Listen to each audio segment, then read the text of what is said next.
Ladies and gentlemen, the story you are about to hear is true. Only the names have been changed to protect the innocent. Fatima Cigarettes, best of all long cigarettes, brings you Dragnet.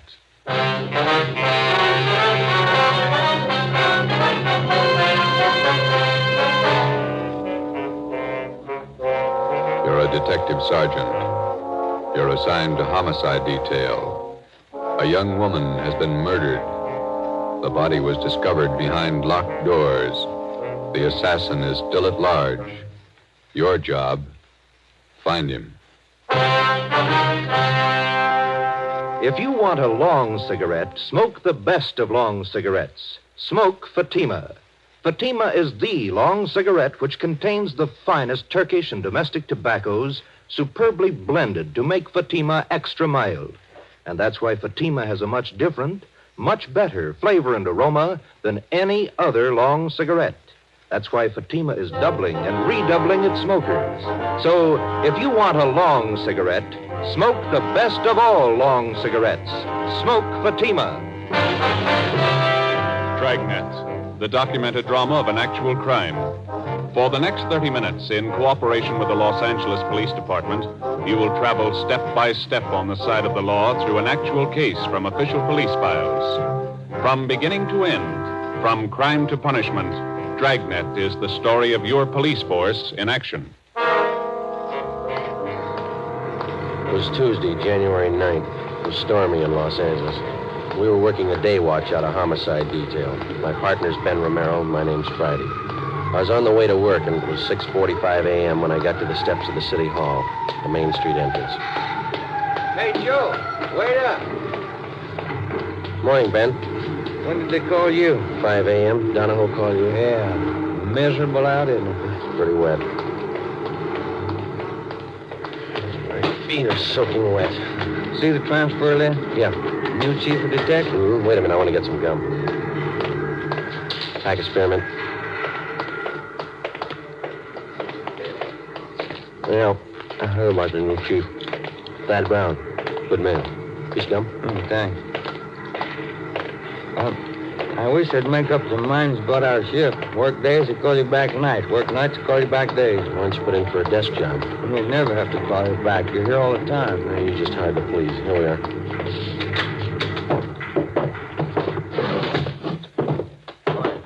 Keep what you see, Warner. Thanks, Egan.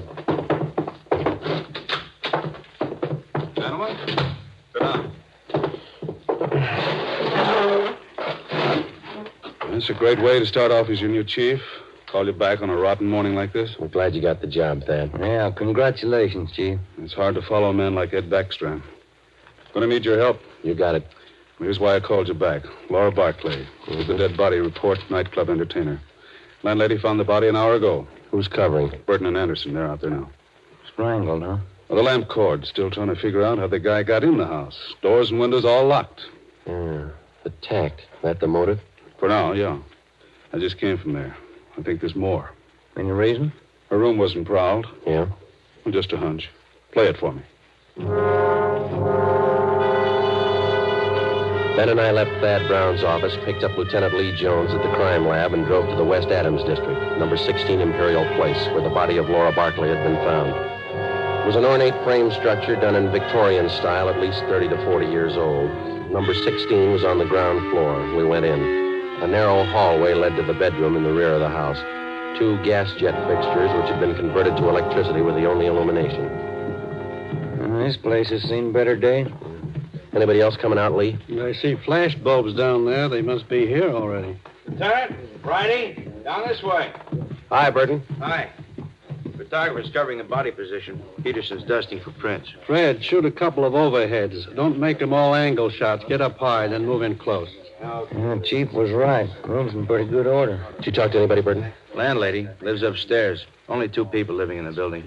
Did she tell you anything? Said the Barclay girl paid her rent on time. Good tenant. Plays the organ at the Blue Fox. Cocktail lounge. Any idea how the murderer got in here? Not yet.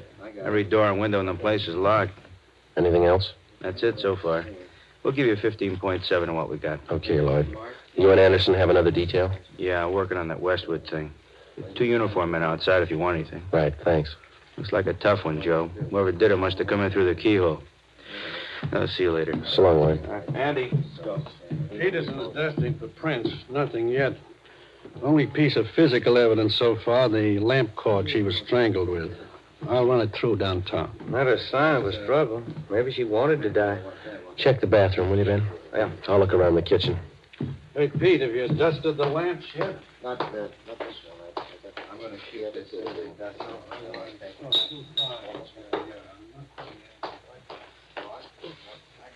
Ben, come here a minute, will you? Ben, Yeah? come in the kitchen, will you?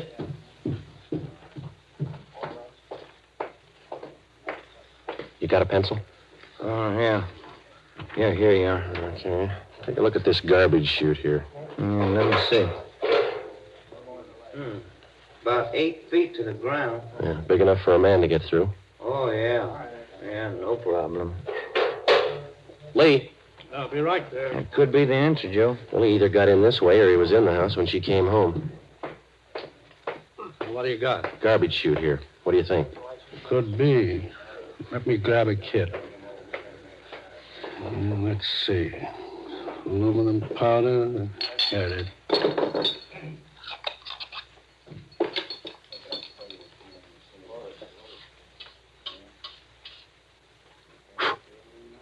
No.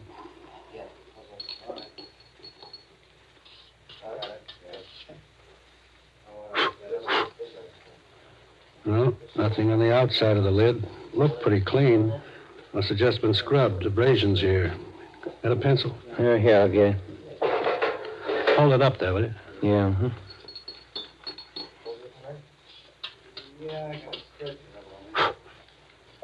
Yeah. There we go. Large prints. Unusually large. Big hands. Can I look inside the chute a minute, Lee? Go ahead. Watch that lid. Yeah, I will. Looks like it's blocked off upstairs. This thing hasn't been used for garbage for some time. Most of them were condemned a few years back. I'll get Fred to shoot these. Let's go in the living room. That desk been dusted, Lee? Yeah, it's clean. Go ahead.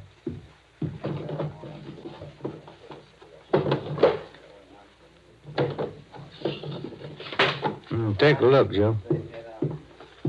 Yeah. Photographs. Hundreds of them. All men. Yeah, all different. Lee Jones and the crime lab crew finished up and went back to Central Division.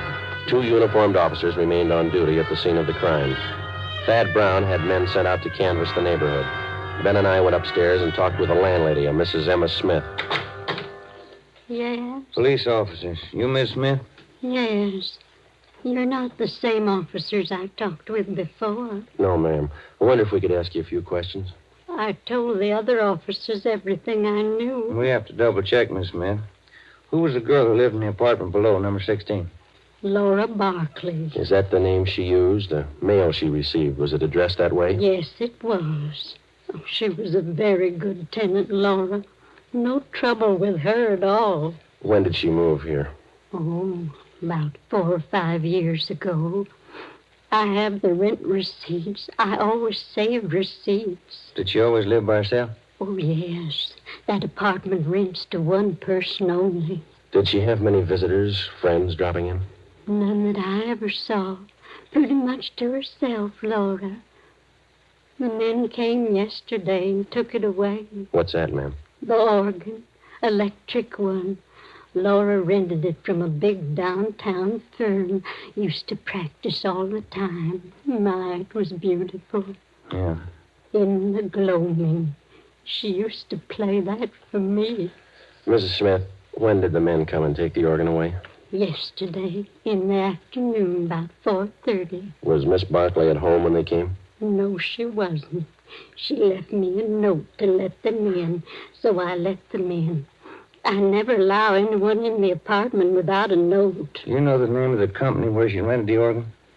The Braziers, it was called, down on South Spring. Well, didn't you think it was unusual that Miss Barkley didn't have any friends? Now, officer, I didn't say Laura didn't have any friends. What I said was that she didn't have any friends who came to see her here. She moved here from a hotel for women. That's the reference she gave me. I see. I wonder if you could give us the address of that hotel, please. I'll write it down for you. Thank you. Miss Smith, did you hear any unusual sounds in Miss Barclay's flat last night? Anything out of the ordinary? If I had, I would have called the police and we'd have saved a girl's life. Well, thank you very much, Miss Smith. Here's a card. If there's anything you think of after we've gone, don't hesitate to call us. Thank you, I will. I hope you get the dirty men who killed Laura. We didn't say it was a man, Miss Smith. Well, isn't it always a man? Before we left Mrs. Emma Smith, we asked her about the garbage chute. She said it had not been in use for the last 4 years. We showed her the stack of photos. She could identify none of them. We drove back to Central Division. We checked Brazier's music store. The 2 men who moved the organ were checked out and cleared. We went to the Wynn Hotel for young ladies. They could tell us nothing. Laura Barclay's references were all good. We went back to the office and met with Chief of Detectives Thad Brown. You think he got in through the garbage chute? That's the way it looks, Chief. Went all over the apartment. If there's another way, we haven't found it. All right, you know how he got in. Who is he?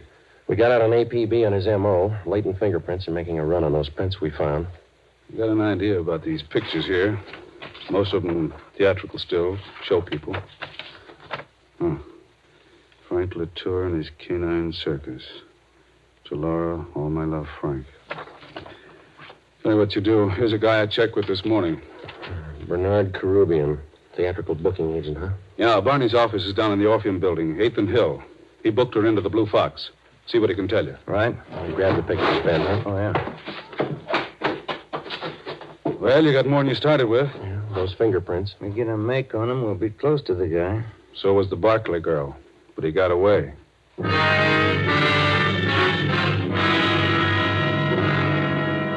I wonder if we could see Mr. Carubian. Who's calling, please? Sergeant Romero and Sergeant Friday, police officers. Oh, one moment, please. Yeah, please. 2 police officers to see you, Mr. Carubian. Sergeant Friday and Sergeant Romero, is that right? Yes, ma'am. Send him in. Go right in. Thank you. All right, let's go.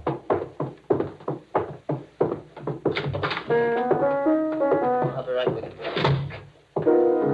When them rosy roses bust through the snow, I'll be coming home on furlough again. When them General Sherman tanks are covered with ice, I'll be home for good, and won't that be nuts? No. This guy's stuff is cornbread. Oh, sit down, fellas. Thank you. Can I help you? I understand that you booked Laura Barclay. Yeah, that's right. I spoke with a... Got his name right here. Chief Thad Brown? That's right. He asked me about Laura. Too bad about that. Any clues? We're working on it, Mr. Carubian. What makes a person pull a stunt like that? Laura didn't have no enemies. She had one. Well, I don't know much about her, except I've been booking her for about 4 years. Good organist. Pretty fair voice, too. Got some pictures here. I wonder if you could take a look at them. Yeah, sure. Quite a stack. Yeah, old Frankie Latour and them dogs. Great act. I book 'em. Ricky Rogan, King of the Tap. Gus Sorinoco and that singing seal of his. Yeah, I know all these people. I book 'em all. Did Laura Barclay work with all these people? One time or another, yeah. During the war, USO camp shows, you know. Do you know whether she was close to any of them? Well, come to think of it, she was. That Frankie Latour, crazy about them dogs of his. No, I mean the men themselves. Anybody that she seemed particularly interested in? Never heard her mention anybody. Pretty girl. Did you know her very well, Mr. Groovy? Only when she came in and out of town on an engagement. I'm a married man. Well, then you don't think there's anything to these pictures here of hers, huh? Well, I wouldn't say so. When you're on the road, you always collect photos of the people you work with. Souvenirs. Mm-hmm. Well, thank you very much, Mr. Carubian. Here's our card. You betcha. I sure hope you catch the guy. Wonder why he picked on Laura. Sometimes they don't have a reason. When we left Bernard Carubian's office, we checked by the Blue Fox Cocktail Lounge. It was still early. The sign said open 5 p.m. It was 3:15. We went to the morgue in the basement of the Hall of Justice and looked at the coroner's report. The autopsy report stated that the cause of death for Laura Barclay was strangulation. We went to the second floor of the old city jail building, the crime lab. Nothing on the lamp cord. Standard UL 110 line. About anywhere. No prints. How about the chute, Lee? Went back there and rechecked. You were right. The guy got in through the garbage chute. Found more of the same prints along with some cloth impressions in the dust. Tell you anything? The guy was wearing some kind of tweed, Donegal, 15 to the inch. How about the size of a man, Lee? How big could he be to clear that chute? It had a 20-inch diameter. Almost any man could squeeze through that. Check the ground level of the chute. Cement. No footprints. You don't have too much for it. I got one thing for you. What's that? I think I found your motive. And not the one listed on the report. Yeah? Here are the blow-ups of the body. This 36 by 54 here. Hold that in, will you, man? No, Alan. Look through this magnifying glass here. The right hand. Yeah. See where I'm pointing? Ring finger, yeah. Look like ring marks. That's right. Pretty wide. Must have been good-sized rings. Well, they might still be in that room. I called Thad Brown. He had the room rechecked. No sign. And you think we got a burglary motive on our hands? That's my guess. Thad had the boys check with the landlady. She didn't know anything about any rings the Barclay girl might have had. That doesn't help. I think I got something else here. Oh, library book. Hers? There are cards in one of the pockets inside, checked out from the L.A. Public Library main branch. Mm-hmm. I think these might be your lead on the missing rings. A librarian sees a person's hands every time they check out a book. That makes sense, Lee. We'll play it that way. What department were the books checked out of? The music room. Well, that's it. I think you've got your motive now and a good set of prints. You're close. Thanks a lot, Lee. Well, let's go to the library, Ben. I'll get it. Crime lab. No, this is Friday. Oh. Thanks, Frank. Well, all we got's a motive. How do you mean? No make on those fingerprints. Nothing.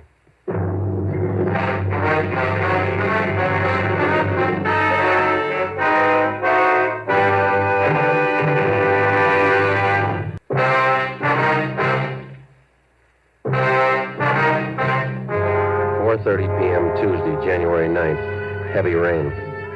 Laura Barclay's murderer was still a free man. Ben and I were sure that whoever left their fingerprints on the inside of that garbage chute was the same man who murdered the Barclay girl. He had no previous record. His first crime, as far as we knew, was a killing, and the odds were all in his favor. The fingerprints gave us nothing. All we had left to lead us to the killer were 3 library books and a stack of old theatrical photos. The solution of most crimes for the working detective is method and persistence. When you have clues, you work with them. When you don't, you work your way to a logical conclusion as best you can.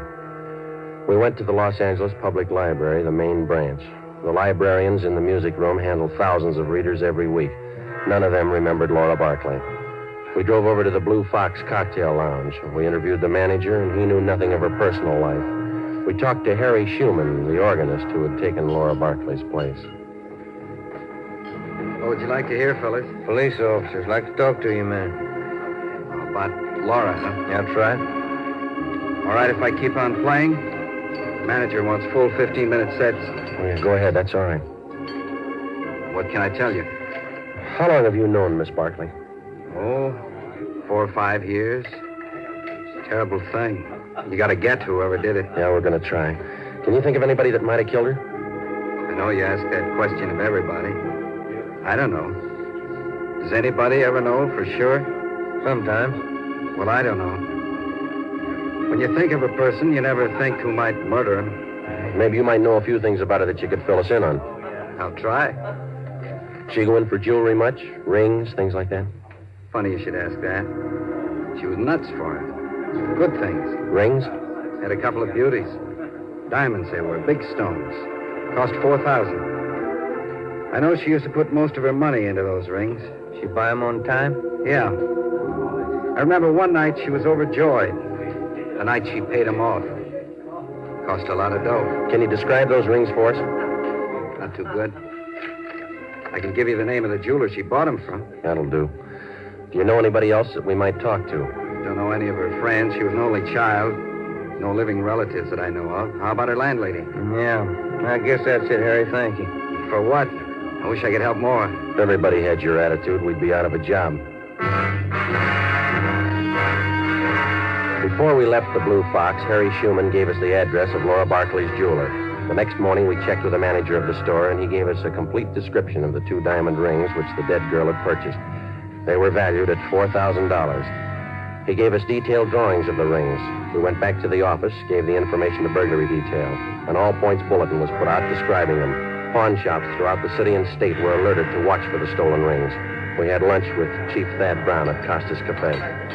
Never mind, O'Mara. I'll get it. Oh, thank you, Chief. I'll get the tip. Stew was good. You have some change for the cigarette machine?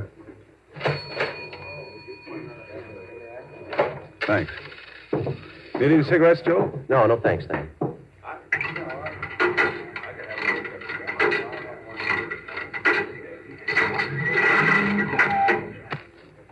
Let's go. What do you think, Thad? The description of the rings and the MO should help. They haven't turned up.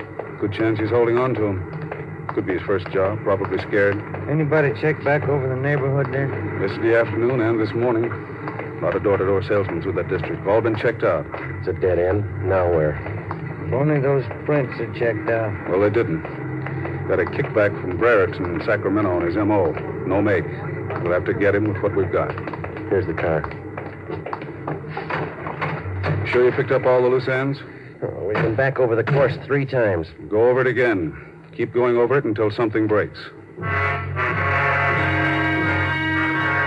For the next 10 days, we retraced our steps from the room where the crime was committed throughout the neighborhood to the place where she worked, back to the same dead end. Ben and I checked and double-checked each other to make certain that neither of us had overlooked even the smallest detail of the investigation. We got no place. It was 8 a.m., January 19th. Homicide, Friday. This is Robles and burglary, Joe. Yeah, Dick. Got something for you. Job pull last night. Couple of watches, strand of pearls. How do we figure in it? His M.O. Yeah? The guy got in through the garbage chute. Besides fingerprints and photographs, one other mark by which the unknown criminal is identified is by his method of operation, his M.O. Once a thief finds a successful means of operation, he seldom changes it. In our search for Laura Barkley's murderer, we had checked our files and found no criminals at large whose practice it was to gain entrance through a garbage chute.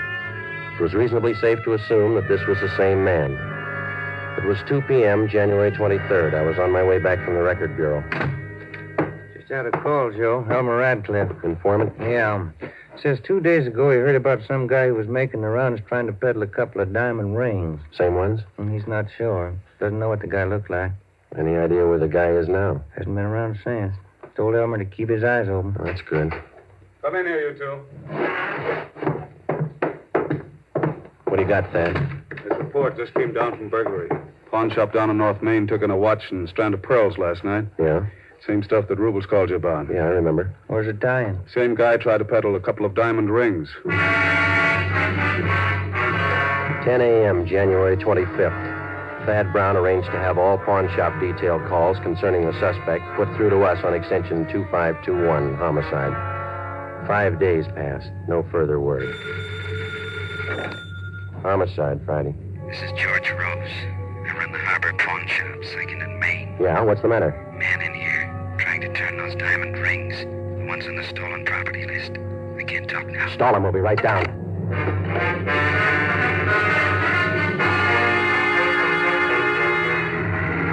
Come on, Ben. Move it. Yeah? The next corner. There it is. Just up a block. Pull up. All right, let's go. Hell. Here we are. Say, fella, look out, Joe. He's got a gun. You all right, Joe? Yeah. Out the back way. Let's get him. There he goes, up alley. Can you hit him? We didn't stop him. Watch it. Come on, Joe. He's turning on the spring. He ran into that cafeteria up the street. Come on, let's run. Where'd he go? You see him?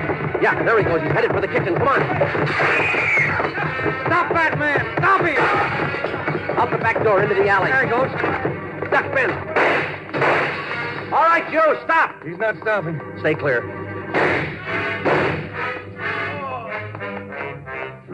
He's down. All right, come on.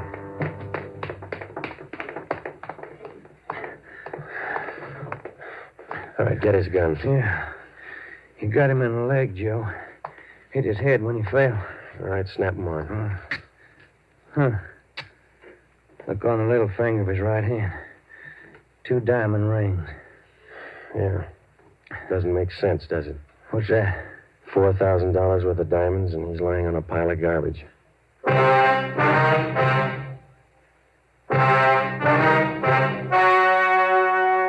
story you have just heard was true. Only the names were changed to protect the innocent. On April 2nd, 1947, trial was held in Superior Court, Department 81, City and County of Los Angeles, State of California. In a moment, the results of that trial.